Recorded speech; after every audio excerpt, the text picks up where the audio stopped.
Hi guys, it's me, Joseph Lenderson again, and for this video that I will be dedicating to the month of love, February in 2026, I would like to start by talking about an actor that needs no introduction, because Mr. Robert Duvall passed away a couple of days ago.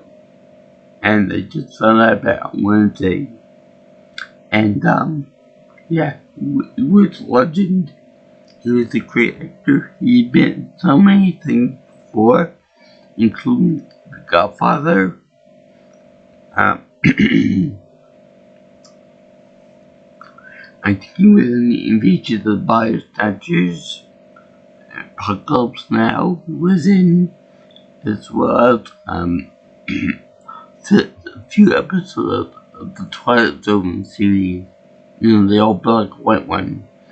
And he will forever be known as a great actor because of all that. And turned out that he was in another movie which I love called Gone in 60 Seconds. Now, before I get to that movie, I felt necessary to talk about the original movie that came out in 1974.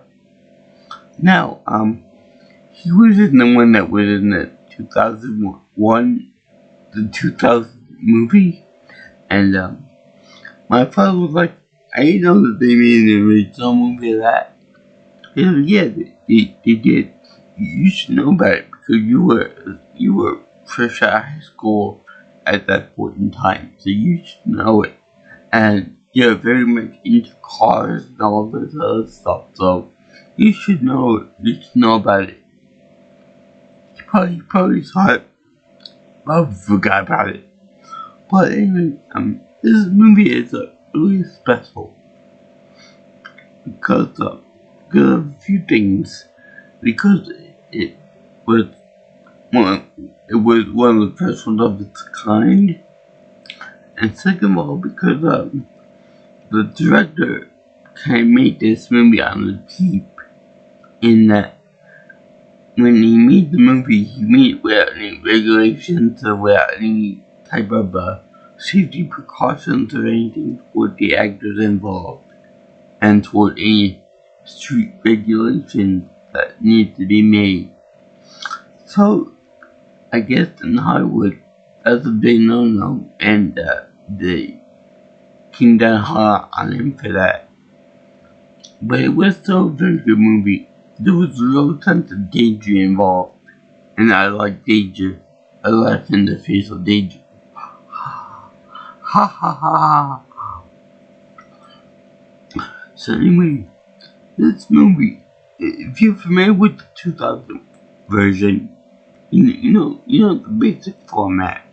That the guy's got to steal a bunch of cars to pay back in this case, a drug lord, and he does so with gusto, and he takes the last car, Eleanor, for himself, because he named these vehicles after, I guess, beautiful lovers or beautiful women at the time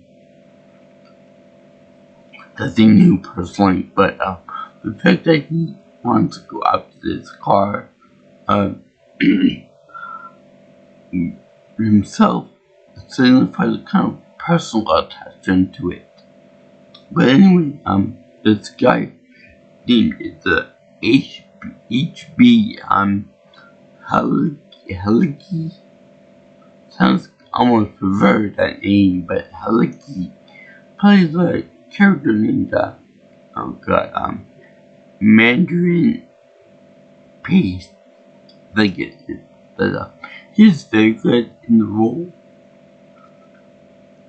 and it's very awesome and groovy what happens, because all the fashion is there from the 70s and the late 60s, as well as many of the cars that are featured in there are from the 60s and the early 70s, in fact, Eleanor herself is a pawn car from 1973, a yellow Mustang, hence the name pawn car.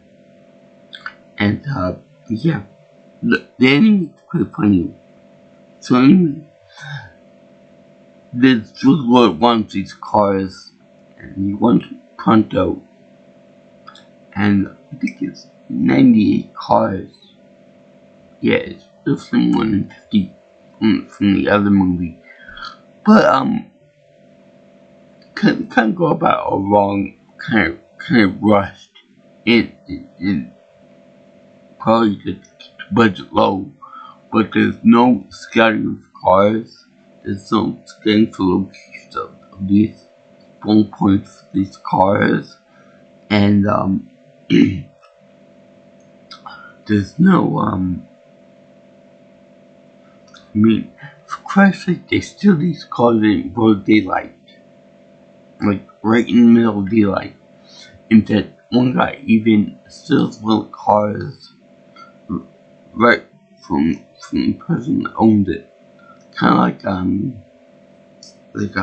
goes to a full service station, which, I miss, by the way, the full service station where people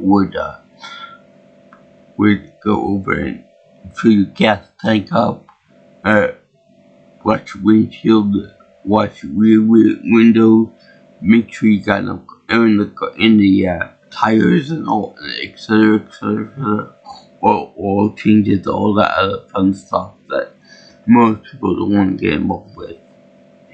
But he goes to this station, he tells the guy, no, fill up while I go use the bathroom, or go to buy some kind of bar, cigarettes or something. Anyway, he's out of the car. So the guy ends up giving him the keys, and he ups and takes the car and absconds with it. No questions asked. Except the guy is really pissed off when he leaves the car. When he leaves and he finds his car is not present in the Cannon Fort. So there's that. And then there are other little car things that are stolen. But the cars that are stolen aren't the exact breeds that you see in the new movies. They're more like common vehicles that you would expect to see from that era time. And of course they attract minimal police attention, right?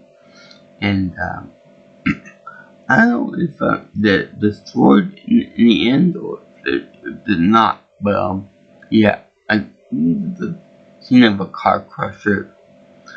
There's also no sexual tension between the main character and lady friend like in the new movie. And there's very little dialogue between anybody. It's a quick jump, quick boost, and then all to the races to the next car. And with the it goes pretty much at a hitch. No cops involved, no high-end exotic vehicles or anything like that. There's very little in the way of soundtrack either, because I don't know, they want to keep the budget low or something. But it kind of defeats the purpose, The 60s and early 70s were ripe with all kinds of soundtracks of that era, so you couldn't tell me that they couldn't put some Jimi Hendrix in there or other, maybe some disco songs in there. I mean, the actors and actresses are just like they go in a disco ball or something, discotheque. And there's just way too much, they're too risky if you ask me, because they film in broad daylight in popular areas, and I would expect for there to be at least one witness saying, yeah, stop this, stop these, stop car thieves, stop. They're trying to do Christine. They're trying to steal the car from the car and all that. Then we get into where Mr. P tries to steal Eleanor. The one car that I guess got away from him, that something always bad happens to it, and he steals the car fine. He boosts it, no problem.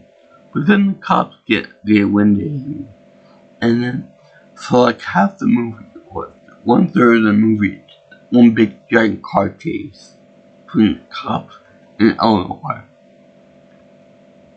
and Mr. Pace.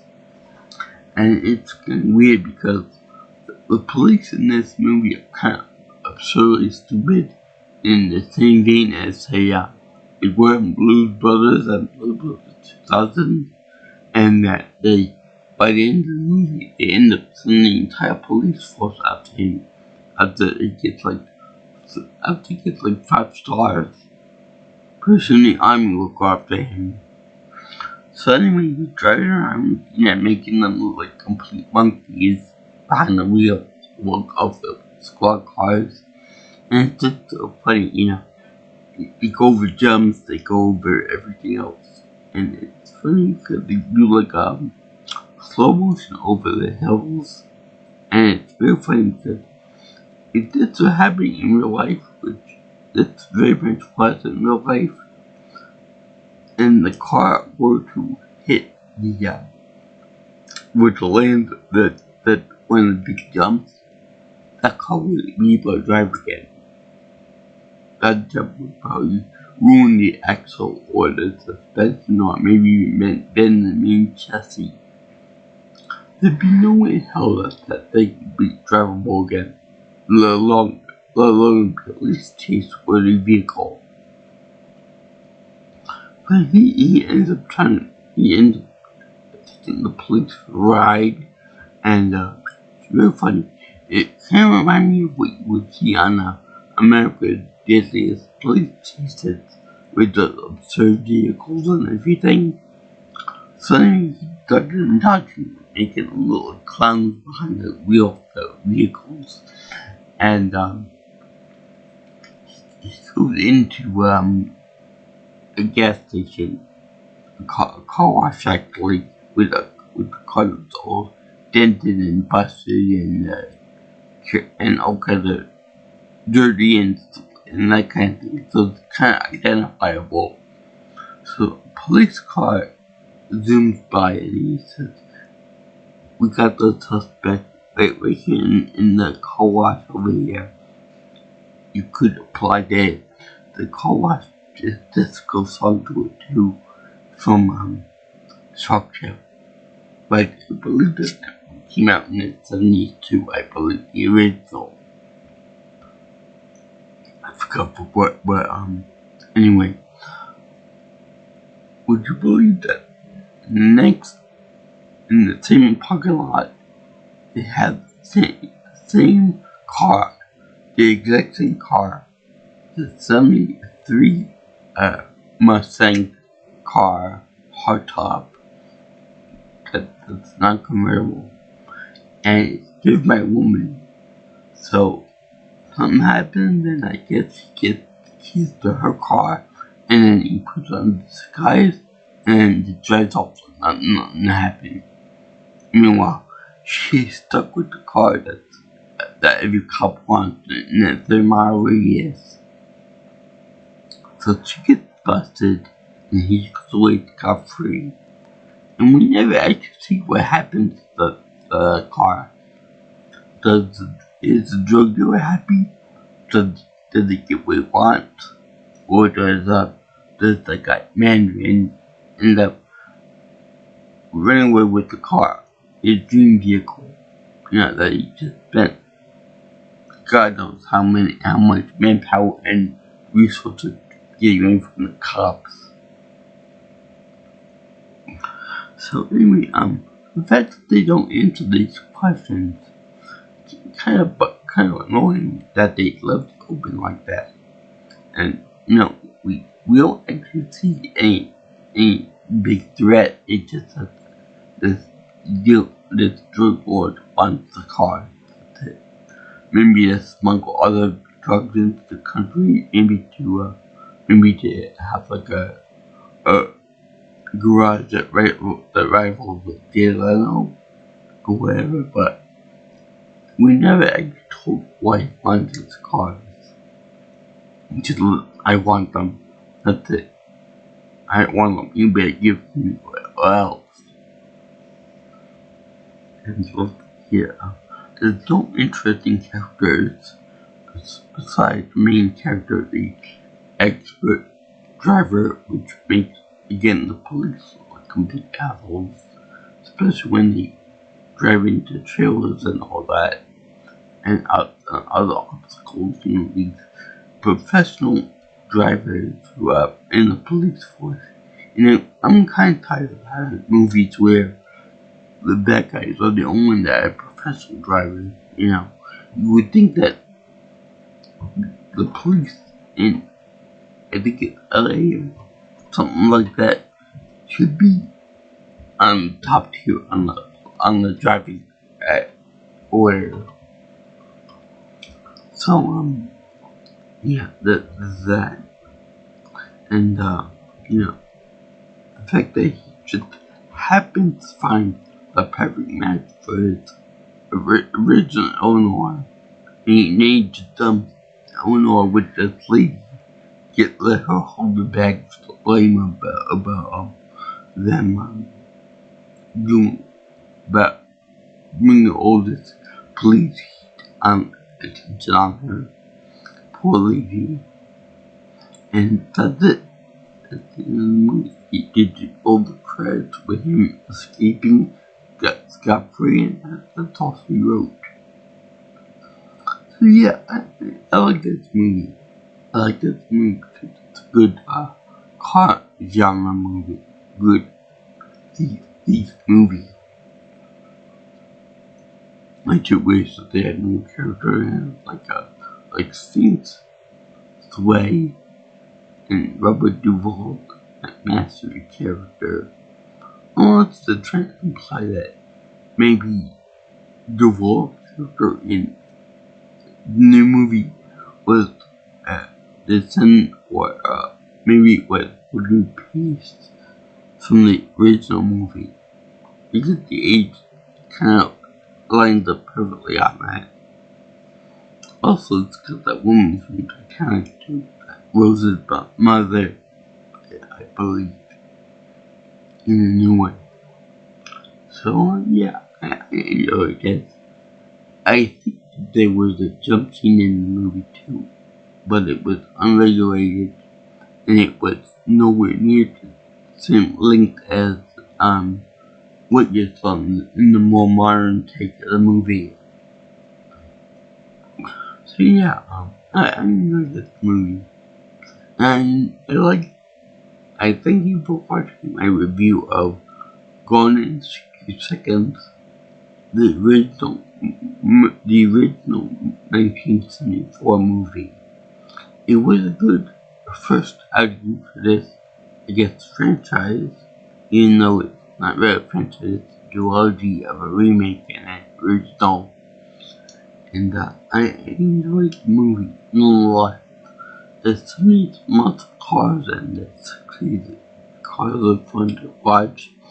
It was kind of a bummer not to see all the Lamborghinis and the high-end vehicles and the custom rods and that kind of thing of the remake. But it was still pretty fun to watch. Although I did miss the music though, and the radio talking and stuff like that. But that was all covered up in the movie. Also, we never really got into any of the police officers in this original movie. In the remake, they got Delroy Lindo, who my professor actually looked a lot like my professor plus African history. And there was his name is Mwangi Naji. But anyway, he got some detail, and we got with the black lights there, these black lights there to hide the evidence and the list. But innocently, they didn't do that. I mean, I'm sure the technology existed, but they didn't actually do anything with it. They were kind of lazy, and they were kind of like, let's make the movie. Let's have all these little details be forgotten as soon as we can. And let's just make the movie and then hope no one is smart enough to figure it out. But it was pretty good. And also, another thing too I missed is that they get like should put this like Santa chase stuff. I think they did a few aerial shots and they did a few behind the car shots, but nothing actually like on the hood of the car or on the bumper of the car, like you would see in a video game or say more modern movies like the remake, 2000 remake, or something about or the back camera or something. Anyway, I thank you for watching again. Me doing this video. I did this for the month of love because I love the remake. And I love the movie. It's a gigantic crime spree or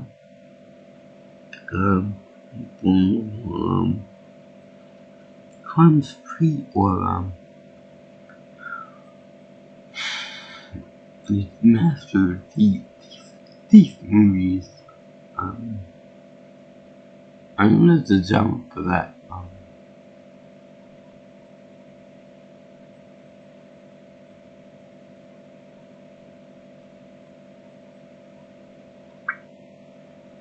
Anyway, I love the movies. I love the car movie too. Like Christine. I'm actually surprised that they didn't make into some kind of movie called like Christine or The Car or anything else for that matter. Or like I think they also involved the Beetle bus too, a Volkswagen bus. It would fit the time period. So anyway, I give this movie my happy face seal of approval because it was a good start to this movie, and the whole the police chase at the end, only to be resolved in 2 minutes by his very lucky luck, was just absurd. And R.I.P. to Mr. Great Robert Duvall.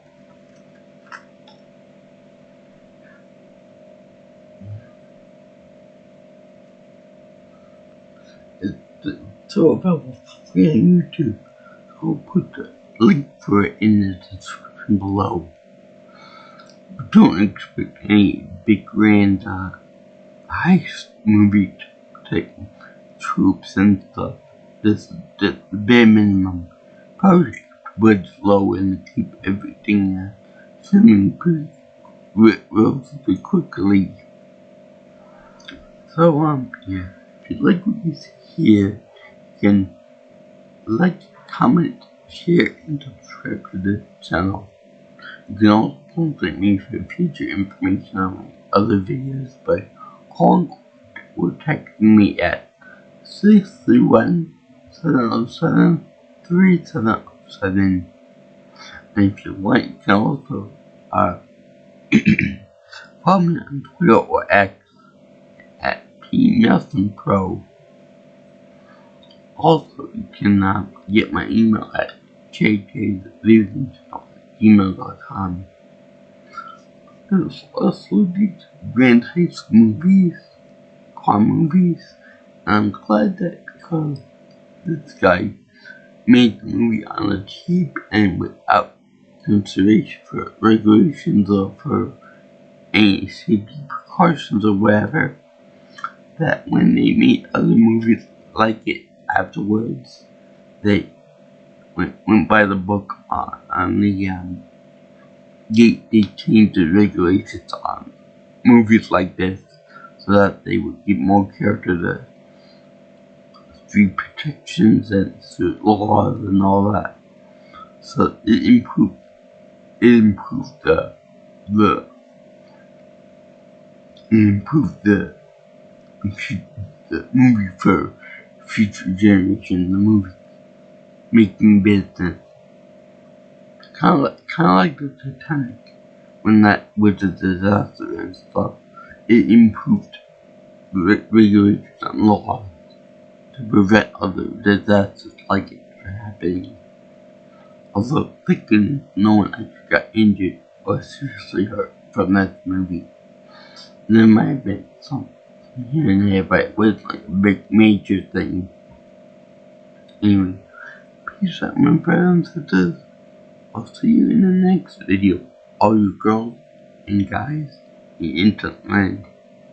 Ciao ciao and sayonara. If you see ya.